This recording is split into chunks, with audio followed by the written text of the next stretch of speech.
Bom dia a você que está nos assistindo. Desde já eu quero compartilhar com você a palavra de Deus. Aqui comigo já está algumas bíblias de estudo, como você já está vendo. Aqui a DEIC, estudo a aplicação pessoal, a Ave Maria, são bíblias excelentes de estudo, da antiga tradução. Também está comigo aqui a Bíblia de Jerusalém, e aqui a King James, são bíblias muito boas, traduzidas no hebraico, aramaico e grego. Você já conhece.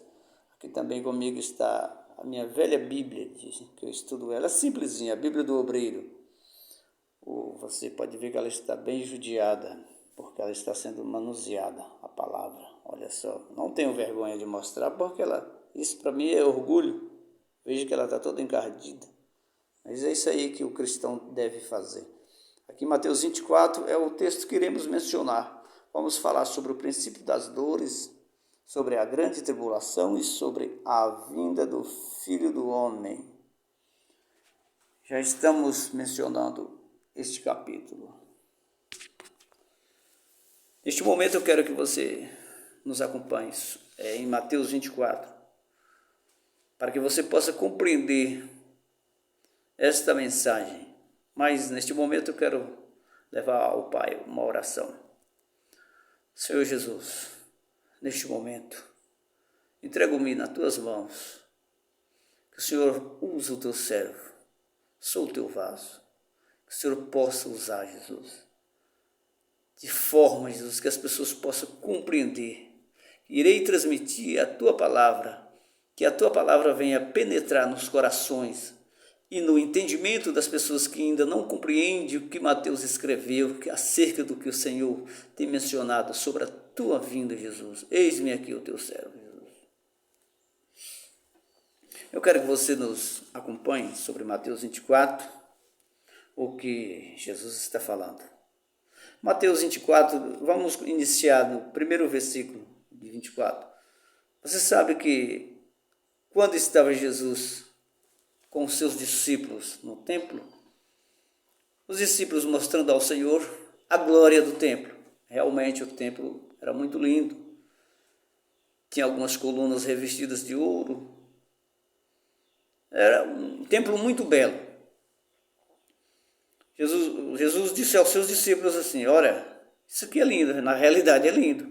Só que aqui não vai ficar pedra sobre pedra que não seja destruído. O qual você sabe que depois de 40 anos desta profecia, isso foi concluído através do comandante Tito. Nesse tempo, ele invadiu a cidade de Jerusalém e matou muitos judeus, como menciona a história, né? 1 milhão de judeus, você deve conhecer essa história. 1 milhão de judeus que o comandante Tito veio ceifar. Inclusive, queimou o templo, destruiu, todo o ouro foi roubado, levou. As pessoas que estavam no templo foram carbonizadas. Mas enfim, iremos falar a palavra de Deus mencionando sobre a vinda do Filho do Homem. Aqui no versículo 3, ele diz assim: no Monte das Oliveiras achava-se Jesus assentado, quando em particular seus discípulos fez uma pergunta. Ela diz em particular, ela quer dizer que não são todos que estavam com ele. Inclusive Marcos capítulo 3, versículo 13, ele diz que estava apenas Pedro, Tiago, João e André. São 4 irmãos, sendo Pedro irmão de André e Tiago irmão de João. Isso é um particular, ou seja, 4 pessoas interrogando uma única pessoa. Jesus estava sendo interrogado por eles, dizendo assim: diz-nos quando sucederão estas coisas, que sinal haverá da tua vinda e da consumação do século. Ora, 3 coisas que eles pediram. Diz-nos quando acontecerá estas coisas, que sinal haverá da tua vinda e a consumação do século. O que Jesus disse? Ele disse assim: vede que ninguém vos engane, porque virão muitos em meu nome dizendo: eu sou o Cristo, e enganarão a muitos. Certamente também ouvireis falar de guerras e rumores de guerra. Vede, não vos assusteis, porque é necessário assim acontecer, mas ainda não é o fim. Porquanto ainda se levantarão nação contra nação, reino contra reinos, e haverá fome, peste, terremotos em vários lugares. Porém, tudo isso é o princípio das dores. Então sereis atribulados e vos matarão. Sereis odiados por todas as nações por causa do meu nome. Nesse tempo muitos hão de se escandalizar, trair e odiar uns aos outros. E levantar-se-ão muitos falsos profetas, e enganarão a muitos. E por se multiplicar a iniquidade, o pecado, o amor se esfriará de quase todos. Mas aquele, porém, que perseverar até o fim, este será salvo. E será pregado o evangelho do reino por todo o mundo para testemunho a todas as nações. Então virá o fim. Mas Jesus não parou por aí. Quando Jesus disse aos seus discípulos o princípio das dores, ele continuou o seu sermão, falando sobre uma grande tribulação que há de vir sobre o mundo inteiro, que o qual não passamos ainda. Muitos dizem que já passou, muitos dizem que a Bíblia está referindo àquela invasão de Jerusalém, sobre que o comandante Tito invadiu. A Bíblia está falando Jerusalém sitiada. Ela diz: quando você vê Jerusalém cercada de exército, sabeis que está próximo à sua devastação. No entanto, a Jerusalém ela não foi sitiada, ela foi invadida. Então não podemos aplicar este versículo de Jerusalém ser invadida como a Jerusalém cercada. Obviamente ela está falando do anticristo, ou seja, um governo único, que o qual ainda virá sobre o mundo. Creio eu que está muito em breve disso acontecer, porque nós vimos as coisas acontecendo em sequência, as coisas estão acontecendo e tudo caminha para o tempo do fim, como está escrito em Apocalipse, que nós estamos vivendo o tempo do fim. Jesus continuou seu sermão falando sobre o abominável, o qual estamos dizendo que é o anticristo.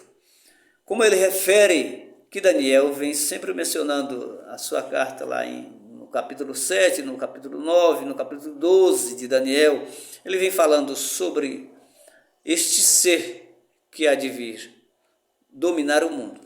Ele diz assim: quando, pois, virdes o abominável da desolação de que falou o profeta Daniel, quando estiver no lugar santo, ou seja, lá em Jerusalém, lá é chamado de lugar santo, cidade santa, lá onde Deus escolheu para dominar as nações, quando Cristo vir na sua segunda vinda.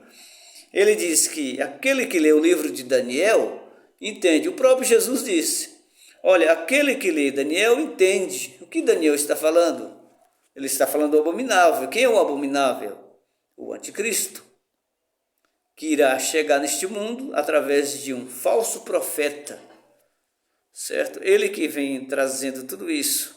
Antes do anticristo, a Bíblia relata que, lá em Apocalipse 11, que primeiro aparecerá a segunda besta, para depois estabelecer a primeira.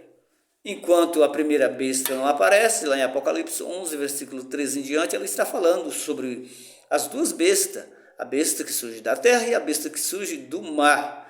A besta que surge da terra é o falso profeta. A besta que surge do mar é o anticristo.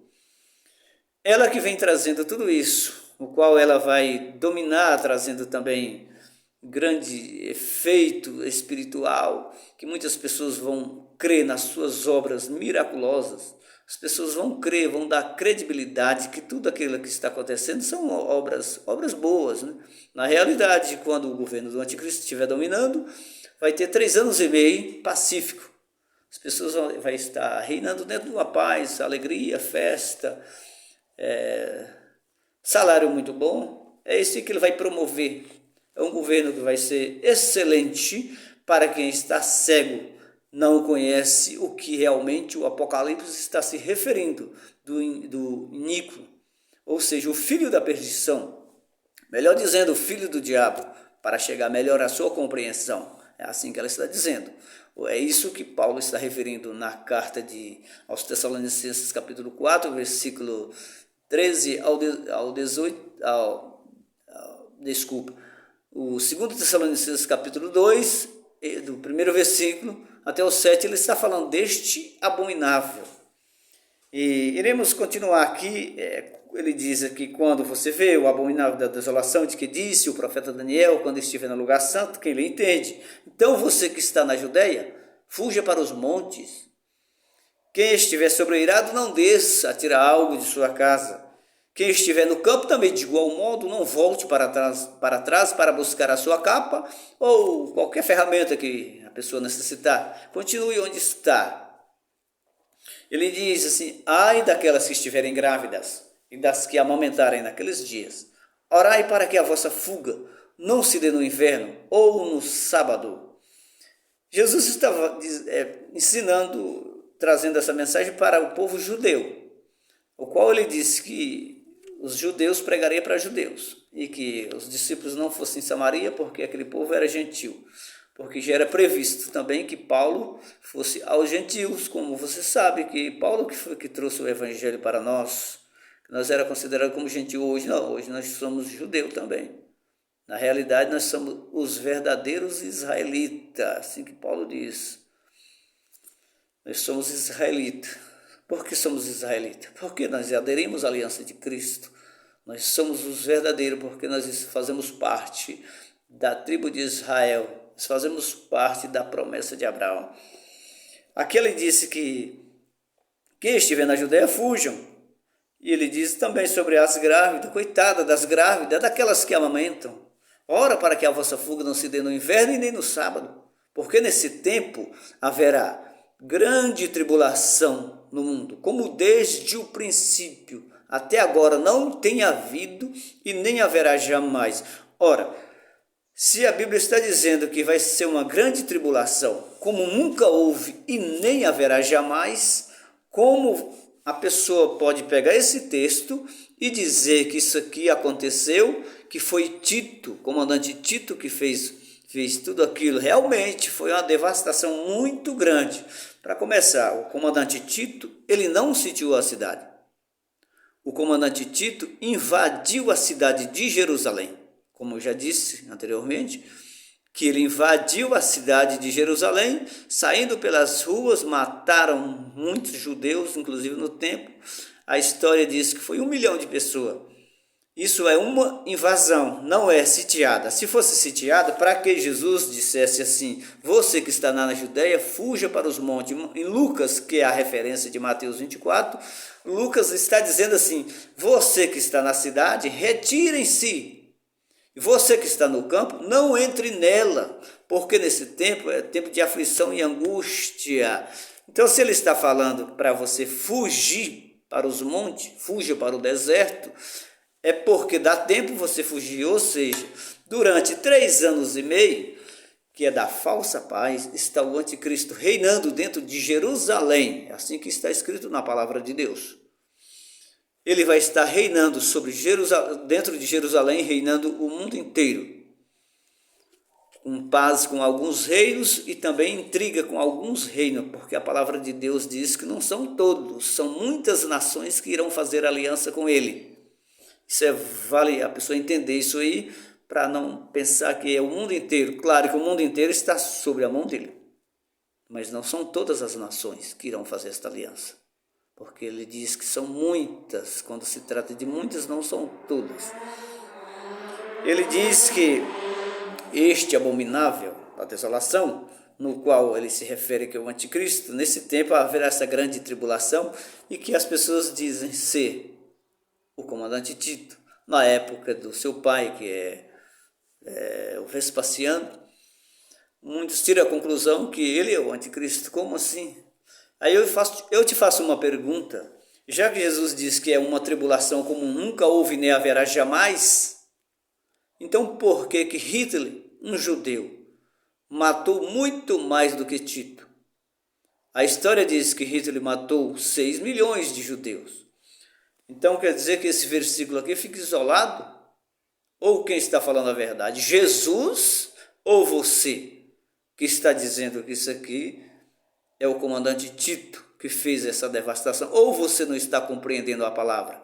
Por isso que nas minhas orações eu sempre peço, Senhor, dá esclarecimento para os teus servos, aqueles que estão com os nomes escritos no livro da vida. Se você não está compreendendo essa palavra, meu irmão, coloque teu joelho no chão, peça a Deus que Ele vai te dar esclarecimento desta palavra. Então, portanto, esqueça de que isso aqui foi comandante Tito. A Bíblia está falando de um grande devastador, como ele diz aqui, aquele que disse Daniel, que Daniel está falando daquelas bestas. Quem são aquelas bestas de 10 chifres? Inclusive, nesses chifres, sairá um pequeno chifre mais robusto, parecendo ser mais forte do que os seus companheiros. É assim que Daniel está dizendo. Ou seja, este governo que vai estar introduzido no meio dos outros reinos, que o qual são esses 10 que vai se introduzir ele no meio, para que ele possa dominar o mundo. É assim que Daniel está escrevendo na sua revelação, que ele teve, suas visões, isso que ele está dizendo. E é isso que Jesus está dizendo, confirmando o que Daniel está dizendo, sobre esta grande tribulação. Então ele diz aqui, porque nesse tempo haverá grande tribulação, como desde o princípio do mundo até agora não tem havido e nem haverá jamais. Não tivesse o Senhor naqueles dias sido abreviado, ninguém se escaparia. Ninguém. Agora, qual é o motivo de o Senhor abreviar esses dias? O que ele diz? Ele diz assim: mas por causa dos escolhidos, tais dias serão abreviados. Eu te pergunto, quem são os escolhidos? Infelizmente, ainda há muitos pastores compreendem que esse texto, quando ela fala de escolhido ou eleito, eles compreendem que está falando de judeu. Não é o judeu. Jesus estava pregando para o judeu, mas você sabe que Paulo estava pregando para os gentios, mas aquelas pessoas que se convertiam, eles têm esse mesmo título de escolhido, povo eleito, povo santo, povo fiel, povo justo. Quem são eles? São os cristãos. Por que nós somos eleitos? Porque Cristo nos elegeu. Se não fosse a eleição de Cristo, ela não teria nos alcançado. Estaríamos todos perdidos, como diz a palavra, nós estávamos distanciados, destituídos da glória de Deus. Mas através dessa nova aliança que foi introduzida, ela nos deu uma porta aberta, uma porta de escape, para que possamos também adentrar nas mansões celestiais. São estes que são o povo escolhido, o povo eleito, só aqueles que fizeram o pacto com a nova aliança, ou seja, estamos vivendo a nova aliança de Cristo. Foi Ele que promoveu tudo isso para que o evangelho nos alcançasse, não somente judeu, realmente era um povo separado, chamado povo de Deus, o qual nós era destinado à perdição, mas o projeto de Deus já havia sido estabelecido antes da criação do mundo, para que estabelecesse essa nova aliança que fosse transmitida aos nossos corações daqueles que já estão com os nomes escritos no livro da vida do Cordeiro. É assim que a palavra de Deus se está referindo. Então Jesus continue o seu sermão dizendo: então, se alguém vos disser, eis aqui o Cristo, ou ele ali, não acrediteis, porque surgirão falsos cristos e falsos profetas, operando grandes sinais e prodígios, para enganar, se possível, os próprios eleitos, como estamos dizendo, os próprios cristãos. Vede que vos tenho predito, porquanto se vos disser, eis aqui o Cristo, ou ele ali, não saiais, ou ele está no interior da casa, também não acrediteis, porque assim como o relâmpago que sai do oriente e aparece no ocidente, assim também há de ser a vinda do Filho do Homem. Pois onde estiver o corpo, aí se ajuntarão as águias. Aqui é um provérbio que Jesus usou. Esse provérbio é judaico. Aí onde estiver as águias, aí se ajuntarão. Onde estiver o corpo, se ajuntarão as águias, ou onde estiver o cadáver, depende da edição da Bíblia. Aí se ajuntarão os abutres. Aqui é um versículo também que ele é polêmico, mas ele cabe à sua compreensão. Ele está falando assim, Porque assim como o relâmpago que sai do Oriente, ele aparece no Ocidente. Ele está falando de um trajeto, saindo do Oriente e aparecendo no Ocidente. Assim também há de ser a vinda do Filho do Homem. Pois onde estiver o corpo, aí se ajuntarão as águias, ou seja, quando ele descer na sua vinda, a sua segunda vinda, quando ele estiver com seus pés posto ao Monte das Oliveiras, posto como estandarte do seu povo, ou seja, como uma bandeira, assinalando, dizendo: eis, estou aqui. O teu mestre, o Messias, chegou, o Machia. Não somente os judeus que vai estar disperso outra vez, como também todos os santos, os gentios, que são cristãos. Porque a Bíblia fala dessa grande tribulação, meus irmãos. Muitos entendem que vai haver um arrebatamento secreto para que a igreja não sofra a grande tribulação. Na realidade, eu também pensava assim. Eu estudava a Bíblia, eu via dessa forma. Só que de uns tempos que eu vim mais aprofundando os estudos, como você tem acompanhado aqui, eu mostrei aqui algumas bíblias de estudo, e eu tenho colocado também 2 aparelhos no chão, que são chamados joelho. Esses 2 aparelhos é que traz a comunicação com o Pai. É só pedir ele revelação, esclarecimento da palavra que ele te dá também. Ele me mostrou: Senhor, por que, Jesus, as pessoas pregam esse arrebatamento secreto? Haverá uma vinda iminente ou não? Fui para o joelho e Deus me revelou as coisas que há de vir, o que realmente a Bíblia está falando. Então, portanto, meus irmãos, esta vinda iminente, ela não haverá, ou seja, um arrebatamento secreto. Como eu posso mostrar para você que não tem? Mas nós vamos lá no livro de Tessalonicenses, que Paulo está escrevendo para os irmãos de Tessalonicenses. Quero pegar aqui a Bíblia da King James, que você venha nos acompanhar. Em Tessalonicenses, 1 Tessalonicenses capítulo 4, versículo de número 13, ele diz assim: para você compreender melhor sobre esta vinda iminente, se tem ou não tem, você pega o 1 Tessalonicenses 4, versículo 13 ao 18, você vai ver. Ele diz assim: não queremos, no entanto, irmãos, que sejais ignorantes com relação aos que já dormem no Senhor, para que não vos entristeçais como os outros que não possuem a esperança. Porque se cremos que Jesus morreu e ressuscitou, da mesma maneira devemos crer que Deus, por intermédio de Jesus, trará juntamente com ele os que já faleceram no Senhor. Certo? Isso é a segunda vinda, a vinda do Filho do Homem, o advento. Esta se trata da ressurreição. Quando nós olhamos lá em João, capítulo de número 3, capítulo de número 5, capítulo de número 6, ele diz assim, os versículos, a partir do versículo de 38, ele fala assim: porque eu desci do céu não para fazer a minha própria vontade, e sim a vontade daquele que me enviou. E a vontade daquele que me enviou é esta, que nenhum eu perca de todos os que me deu. Pelo contrário, eu ressuscitarei no último dia. De fato, a vontade de meu Pai é que todo homem que vir o Filho e nele crê, tenha a vida eterna, e eu ressuscitarei no último dia. Também no versículo 44 ele diz assim: ninguém pode vir a mim se o Pai que me enviou não o trouxer, e eu ressuscitarei no último dia. No versículo 54 ele diz assim: quem comer a minha carne e beber o meu sangue tem vida eterna, e eu ressuscitarei no último dia.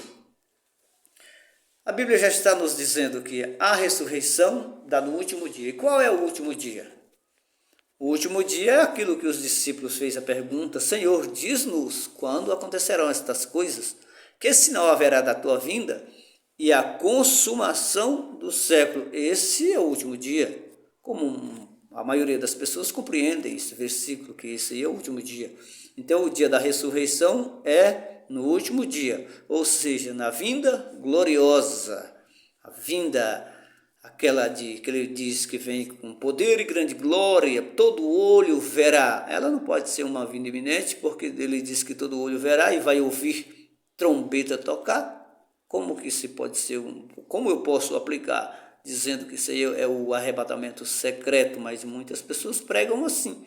Talvez seja falta de atenção ou, como eu disse, colocar o joelho no chão, pedir ao Pai que ele possa interpretar os textos para você, que fica muito mais fácil do que você às vezes querer manusear muitas Bíblias e estuda e acaba parando por ali e não compreendeu a palavra de Deus.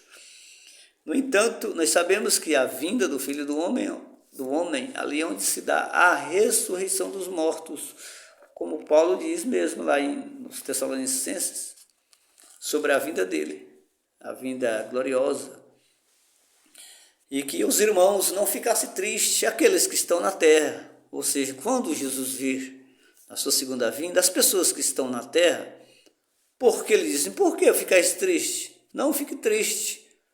Se você tem certeza que o seu ente querido, ele foi salvo, por que então tristeza? Você tem que alegrar, porque Deus trará em sua companhia aos que dormem no Senhor.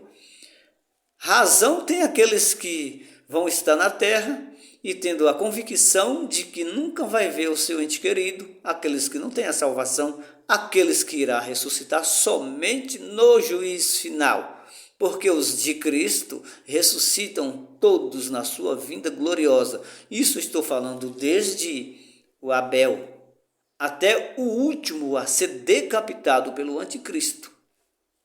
Desde Abel ao último a ser decapitado pelo anticristo. Vamos fazer uma alusão. Vamos dizer que falta 5 minutos para Cristo vir com poder e grande glória, ou seja, para ele vir libertar o teu povo. Como ele disse, se não fosse o Senhor ter abreviado aqueles dias, ninguém se escaparia, mas por causa dos escolhidos, tais dias serão abreviados.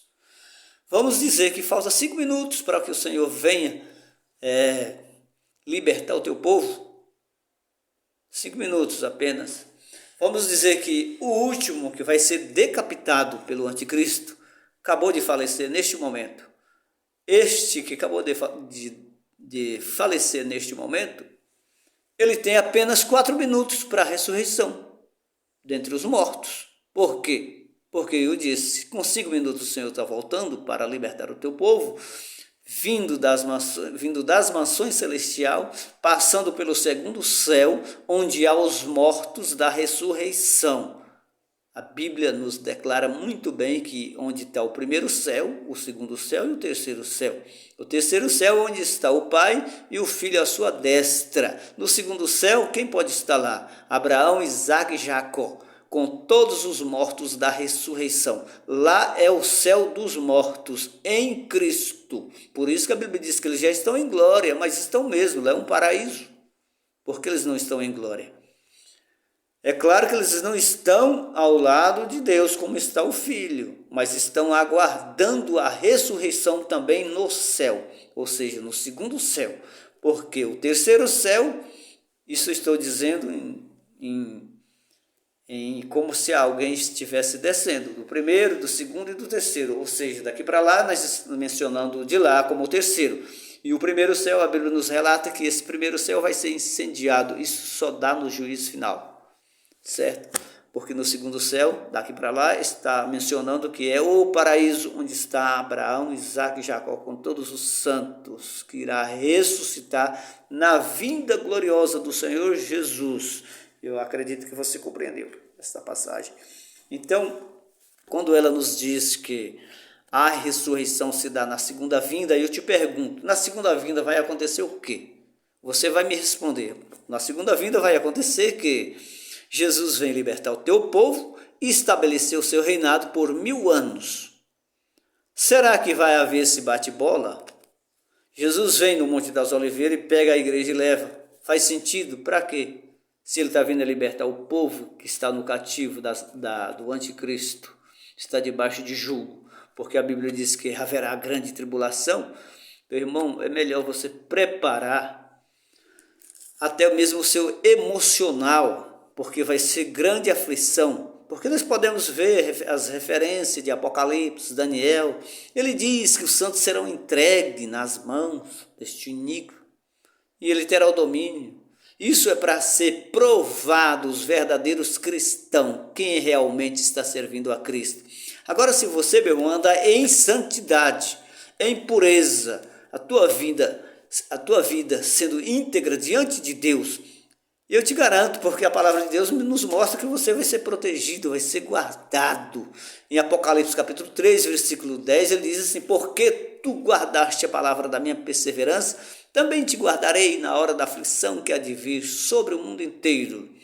É guardar, é proteger.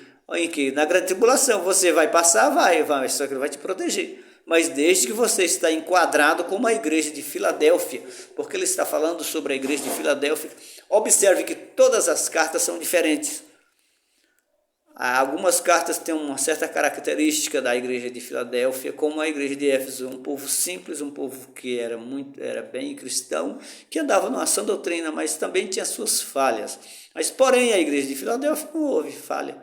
Deus pode observar que ela está adocitando. Se você andar no caminho que a igreja de Filadélfia andou, você vai ser protegido, vai ser guardado, é assim que ela está dizendo. Você não é isento de dizer, não, a igreja vai ser arrebatada, por isso ela está dizendo que vai nos guardar. Poxa, guardar, Jesus guardou Noé aonde? Jesus guardou Noé, aliás, Deus guardou Noé numa arca. Precisou de levar para o céu? Não. Porque enquanto nós estivermos neste mundo físico, enquanto não concluir o programa de Deus nessa terra de 1000 anos, ninguém é arrebatado, a não ser os 144.000, que são chamados de primícias de Deus. Não iremos mencionar isso aí, porque você sabe, lá em Apocalipse está falando sobre esses 144.000 que são judeus, não é igreja, são judeus. Mas iremos continuar falando sobre a grande tribulação, que a igreja vai passar pela grande tribulação. Nós podemos referir lá em Apocalipse capítulo de número 13, que ele está dizendo. Apocalipse de número 13, versículo de número 7, ele fala aqui, ó: foi-lhe dado também que pelejasse contra os santos e os vencesse. Deu-se-lhe ainda autoridade sobre cada tribo, povos, línguas e nações. Quer dizer, todas as classes de pessoas, de todas as tribos, os cristãos de raça, tribo, povos, línguas e nações, qualquer tipo de raça, sendo cristão, ele está sendo perseguido, porque sempre foi assim. Os cristãos toda a vida foi perseguido.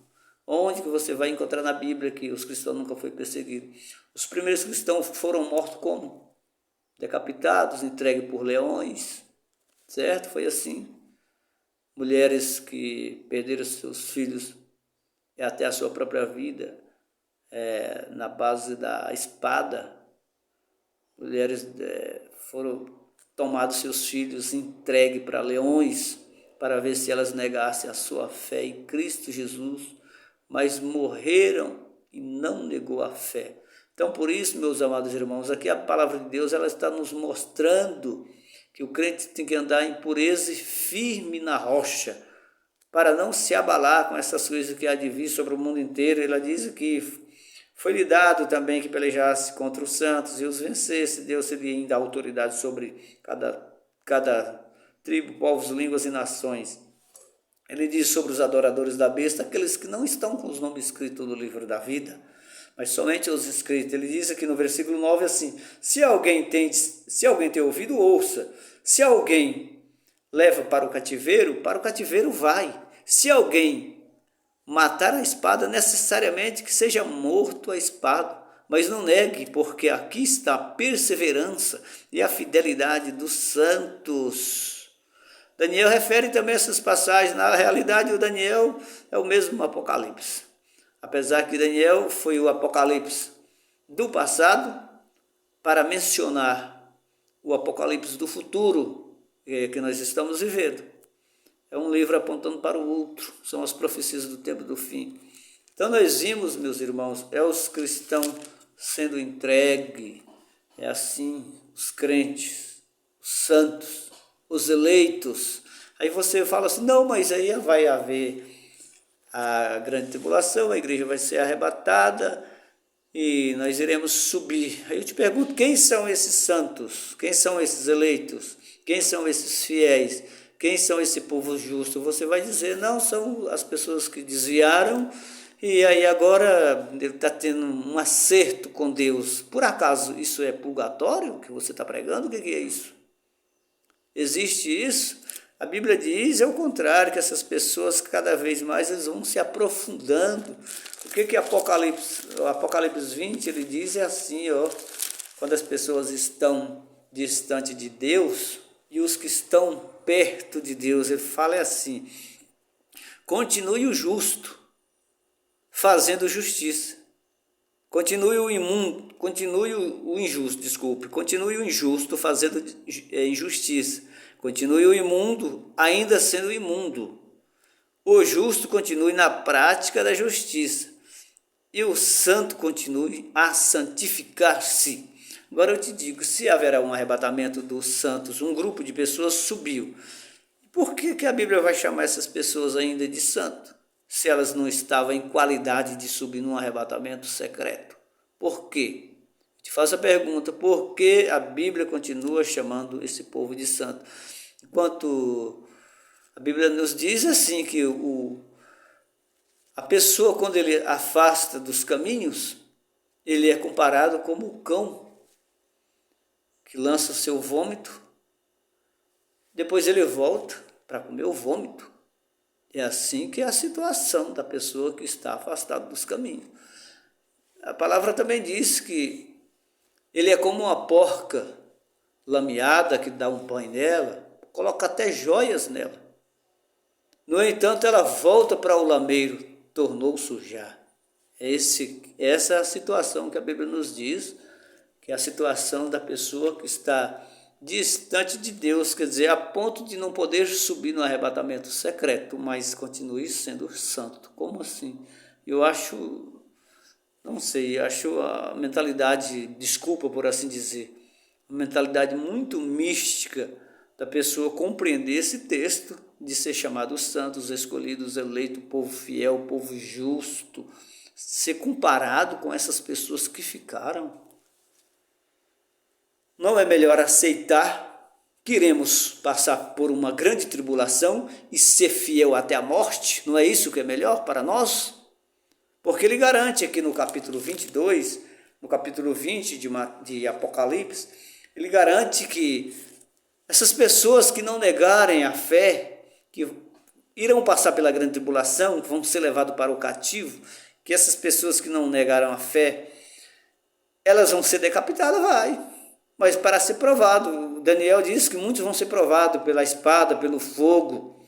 Então realmente vai ser levado muitos cristãos, porque ela afirma aqui, dizendo assim, vi também tronos e nestes sentaram-se aqueles aos quais foi dada a autoridade de julgar. Vi ainda as almas dos decapitados por causa do testemunho de Jesus, bem como por causa da palavra de Deus. Tantos quantos não adoraram a besta, nem tampouco a sua imagem, e não receberam a marca na fronte e na mão. E viveram e reinaram com Cristo durante 1000 anos. Essas pessoas que irão morrer desde Abel, como eu disse, as pessoas desde Abel, e o último a ser decapitado, todos que são de Cristo, todos esses que vão perder a sua vida por não negar a palavra de Deus e nem o testemunho de Jesus, vão ser ressuscitados. É assim que ela está dizendo. Então, o que nós temos que fazer? Firmar na rocha, que é Cristo. Não desfalecer. Andar de cabeça erguida. Andar em santidade e em fidelidade. Porque, como eu disse em Apocalipse 3, versículo 10, ele diz que vai guardar os fiéis. Mas se ele de uma forma passar por tudo isso, for martirizado, seja aquele lá aquele fiel, seja fiel na palavra de Deus, não negar, onde ele diz que aqui está a perseverança e a fidelidade do santo. Passe pelo martírio, mas não negue a palavra de Deus. Passe por que passar. Eu sei que muitos vão passar por muitas decadências, fome, como diz Apocalipse, fala que as pessoas vão se perecer. É claro que aquelas pessoas que não vão aceitar a marca da besta, elas vão passar muita necessidade. As pessoas têm que estar a par do que vai acontecer para elas se levantar, procurar um meio, como diz lá em Lucas, que está na cidade, fuja para os montes. Quem está no campo não entra na cidade, porque nesse tempo haverá aflição na terra e ira sobre este povo. Esse povo serão levados cativo por todas as nações. Palavra de Jesus, é assim que está escrito. Jesus disse que neste mundo tereis aflições, mas tem bom ânimo, eu venci, vós vencereis. Ele disse para os discípulos pregar a palavra dele e que não perderia sequer um só fio de cabelo. Ele também diz lá em Mateus capítulo 10 que para eles pregarem a palavra de Deus e não temer ao homem, mesmo que eles se morram, eles possam tirar a sua vida, pode matar a carne, mas não pode matar a tua alma. Você que tem que temer a Deus, esse pode sim, tanto quanto o seu corpo, como a alma ser lançada no inferno. E se você tem que temer, agora o homem não, mesmo que vai para o martírio, seja decapitado, mas não negue a palavra de Deus, porque ela garante que essas pessoas vão ressurgir na vinda gloriosa. É por isso que eu estou dizendo, meu amado irmão, que não tem o arrebatamento secreto, porque quando acontecerá a vinda gloriosa e a ressurreição dos santos, Cristo vem promover o seu reinado por 1000 anos, vem aniquilar o anticristo e todos os seus adébitos. Você não veja o que está escrito lá em Zacarias, que as pessoas nesse dia que vai estar no arraial dos santos, eles vão apodrecer a sua língua ainda estando em pé, os seus olhos na órbita. Vai sair úlcera no corpo dessas pessoas. Isso é o chamado de dia singular, o dia de Deus, o dia da vingança, assim disse Zacarias, que é o dia único, o dia de Deus.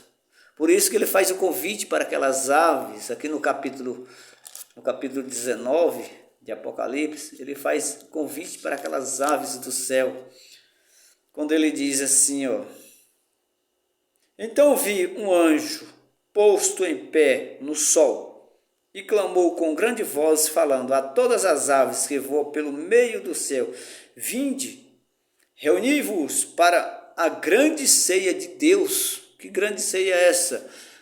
Para que comais carnes de reis, carnes de comandantes, carnes de poderosos, carnes de cavalos e seus cavaleiros, carnes de todos, quer livres, quer escravos, tanto pequenos como grandes. Ele está dizendo isso aqui quando estiver no arraial dos santos. O grande exército de todas as nações que fizerem aliança com o anticristo, eles estão convocados para estar nesse grande dia, que é o grande dia do evento de Cristo. É o do advento, aquele grande dia, que quando Cristo chegar, ele vai ser todos eles aniquilados. Ele vai dar tumores no corpo. Assim diz o profeta Zacarias, que eles vão dar tumores na língua, nos olhos, no corpo inteiro, ainda em pé. Isso será por um dia. Então, meu irmão, a palavra de Deus, ela refere sim que os santos irão passar por tudo isso. Agora, a nossa válvula de escape é andar em retidão com a palavra de Deus. Quer esteja vivo, quer seja decapitado. Se você morrer, você vai ressuscitar e reinar com ele durante 1000 anos. É literal. Outra coisa que as pessoas andam anunciando por aí, algumas lives, algumas gravações que as pessoas estão dizendo que tudo é espiritual. Será que você anda com tanta espiritualidade assim para você generalizar tudo que é literal como algo espiritual, ou alegórico, ou metafórico? A vinda do Senhor, ela é visível, todo olho verá. Vamos voltar em Mateus 24, o que ele está dizendo é assim. Depois da grande tribulação, o Senhor diz assim: logo em seguida, a tribulação daqueles dias, logo após a tribulação, que é a grande tribulação, logo após a grande tribulação daqueles dias, o sol escurecerá, a lua não dará a sua claridade, as estrelas cairão do firmamento e os poderes do céu serão abalados. Então aparecerá no céu o sinal do Filho do Homem. Todos os povos da terra se lamentarão e verão o Filho do Homem vindo sobre as nuvens do céu com poder e grande glória. Às vezes você pode confundir vir sobre as nuvens ou entre nuvens, é diferente. Quando a palavra diz entre nuvens, que é a vinda do Senhor, também que ele se refere, mas isso se dá só no final do milênio, que é a santa cidade de Jerusalém, aquela que vem descendo da parte de Deus, aquela que João viu, quando o anjo levou ele ao monte muito alto. Ele viu a santa cidade de Jerusalém sendo descida da parte de Deus. Essa é entre nuvens, para o encontro do Senhor nos ares. Depois eu vou estar fazendo um estudo completo sobre isso aí. Deus colocou no meu coração para que eu possa manusear esta palavra. Esse estudo ele é muito longo. Eu já fiz um cálculo, ele vai durar em torno de 3 horas. Isso fazendo um compêndio, ajustando tudo isso para que venha a ser mais resumido, para não tomar muito tempo, mas com tudo isso ele vai durar em torno de 6 horas, ele vai ser dividido em 3 blocos, para falar sobre a vinda do Filho do Homem, falando sobre a ressurreição, sobre o governo milenar e sobre a entrada das mansões celestial. Deus tem colocado na minha mente, estou dizendo isso aí porque o Senhor que me ensinou essa teologia é vinda do céu, certo? Para que você possa compreender como ele aprendeu isso do Senhor. Eu não estou indo assim, eu não estou fazendo um estudo com teólogo, não. Eu apenas os 2 aparelhos, como acabei de dizer, os 2 joelhos, vai comunicar com o Pai, vai interceder que ele possa te dar a compreensão desta palavra. Você sabe que eu sou uma pessoa simples, não tenho aquele grande gabarito, mas o que eu falo aqui é vindo de Deus, sou simples mesmo. Mas Deus usa as pessoas dentro da sua simplicidade. Não esquece que Davi, na sua casa, ele era o menor da casa de seu pai, mas, no entanto, serviu o coração de Deus. Não esqueça também que Gideão também considerou, além de ser o menor da casa do pai dele, ele ainda disse que das tribos de Manassés, eles eram os mais pobres. Mas foi isso que Deus achou graça diante dos teus olhos. Ou será que é diante de um doutor? Claro, não estou dizendo que um doutor também não está fazendo a vontade de Deus, que tem muito, não estou generalizando tudo.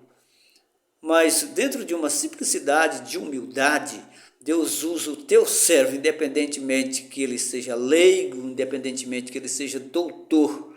Eu estou dizendo para que você possa baixar os teus joelhos no chão e buscar de Deus o entendimento, a compreensão que ele vai te dar. Todo o esclarecimento.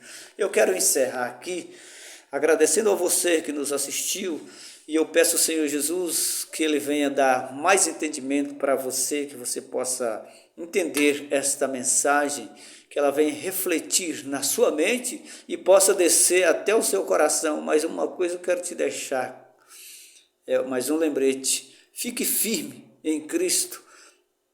Aconteça o que acontecer na tua vida, não desista da tua jornada, porque o teu alvo é Cristo e a entrada nas mansões celestiais, que o qual estão por vir no final do juízo final, no final dos tempos, no fim de tudo, que vai ser estabelecido o juízo final. Então, ali se dará o arrebatamento das pessoas que irão partir para as mansões celestiais. Você pode ver que Paulo escreveu lá em Coríntios, 1 Coríntios capítulo de número 15, ao versículo de número 24, ele diz assim: então virá o fim, quando ele entregar o reino ao Deus e Pai, quando houver destruído todo o principado, bem como toda a potestade e poder, porque convém que ele reine até que haja posto todos os inimigos debaixo dos seus pés. O último inimigo a ser destruído é a morte, porque todas as coisas sujeitou debaixo de seus pés. E quando diz todas as coisas lhes estão sujeitas, certamente exclui aquele que tudo lhe subordinou, ou seja, Deus, menos Deus. Quando, porém, todas as coisas lhe estiverem sujeitas, então o próprio Filho se sujeitará ao Pai, aquele que todas as coisas lhe sujeitou, para que Deus seja tudo em todos. Então vimos que quando terminar o reinado de Cristo, quem vai dominar? O próprio Pai. Aonde? Nas mansões celestiais. Por isso que Paulo escreveu aqui no versículo 50, de número 50, ele diz assim, ó, isto afirma, irmãos, que a carne e sangue não podem herdar o reino de Deus, nem a corrupção herdar a incorrupção. Eis que vos digo um mistério, nem todos dormiremos ou morreremos. Quando se dá isso? Só no final do milênio, meu irmão, que ele está dizendo. Isso se dá no final do milênio. Pode acontecer de alguém não morrer sem ser antes do final do milênio? Não, porque você não vai viver mais que 1000 anos. Você poderá viver 1000 anos aqui na Terra, desde que você entre para o milênio, porque Zacarias diz que o homem vai ter que viver. Isso se quiser entrar nas mansões celestiais, viver durante 1000 anos. Ou seja, se você tiver com 80 anos, você vai ter que viver 1080 anos para você poder entrar nas mansões celestiais. Por isso que ele diz aqui, ó, que carne e sangue não herdam o reino de Deus. Quando se dá isso? Isso ele está falando de uma transformação de corpos para acontecer o arrebatamento da igreja, somente aqui, certo? Eis que vos digo um mistério, nem todos morreremos, mas transformados seremos todos. Num abrir e piscar de olho, é transformação, não é para ser subido em súbito. Não precisa, até porque não precisa, porque a cidade celestial vai descer, ela vai estar entre nuvens. Isso é um estudo que está preparado, não é agora que eu vou dizer para você, mas estou resumindo tudo isso, porque aí é onde se dá o arrebatamento dos corpos, ou seja, dos santos que vai estar ainda em vida, em corpo incorruptível, porque convém que este corpo corruptível se revista da incorruptibilidade, e o que é mortal, revista da imortalidade, certo? Então aí é onde acontece o arrebatamento, a transformação de corpo. E como isso pode acontecer? Só no final do milênio, porque você não vive mais do que isso. O máximo que você pode viver 80, 120 anos. E se nós for para 1000 anos para frente, será que você vai viver 1000 anos? A não ser no milênio? Porque Cristo garante que só no milênio você pode passar. Por isso que ele diz que lá em Isaías 65, ele está falando que o homem viverá a idade da árvore. Foi constatado que na Palestina encontrou árvore de 1600 anos, mas ele está dizendo que a limitação é de 1000 anos, que é o programa de Cristo, porque ele diz lá em Apocalipse que aqueles que ele vai ressuscitar viverão e reinarão com ele durante 1000 anos, certo? É literal, não é espiritual, isso é físico, porque ele diz que vai reger as nações, porque ele diz que vai governar as nações, inclusive você, sendo santo, você também vai reinar sobre as nações. Ele diz aqui no Apocalipse capítulo de número 2, versículo de número 26, ele fala assim, ao vencedor que guardar até o fim as minhas obras, eu lhe darei autoridade sobre as nações. E como você reger nações no céu? Claro que não. No céu, a Bíblia diz que ninguém vai lembrar das coisas do passado. Então no céu ninguém lembra se você já teve nação aqui nessa terra, porque lá você não vai lembrar disso. Ele está falando na terra, o governo de Cristo, milenar. E ele diz assim, e com cetro de ferro as regerás, e as reduzirá a pedaços como se fossem objetos de barro. Assim como também eu recebi de meu Pai o reinado para ele governar. Ele diz aqui em Apocalipse 3, versículo de número 21, ele fala assim, ao vencedor dar-lhe-ei sentar-se comigo no meu trono, assim como eu também venci e me sentei com meu Pai no seu trono, nas mansões celestiais. o qual ele está aguardando até hoje para vir o seu retorno glorioso.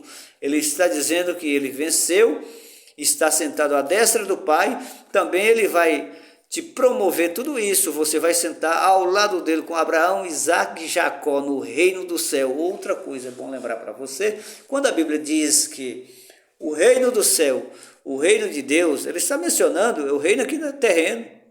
Ué, não é no céu não? Não. O reino dele não está falando de reino no céu, é reino do céu. É reino de Deus, não são reino dos homens, são reino de Deus. O reino é de Deus. Porque não são dos homens. O reino dos homens é isso que nós estamos vivendo aí, passando por decadência. Tudo isso nós estamos passando. Este é o reino de Cristo. É na terra, são terreno. Podemos ter muitas referências dizendo sobre o reino de Cristo milenar aqui na terra, mas o tempo já está vencido. Eu quero agradecer você por tudo isso que tem nos acompanhado, que Deus te abençoe, que o Espírito Santo venha falar profundamente no teu coração. Um abraço do teu irmão Hermilo, muito obrigado.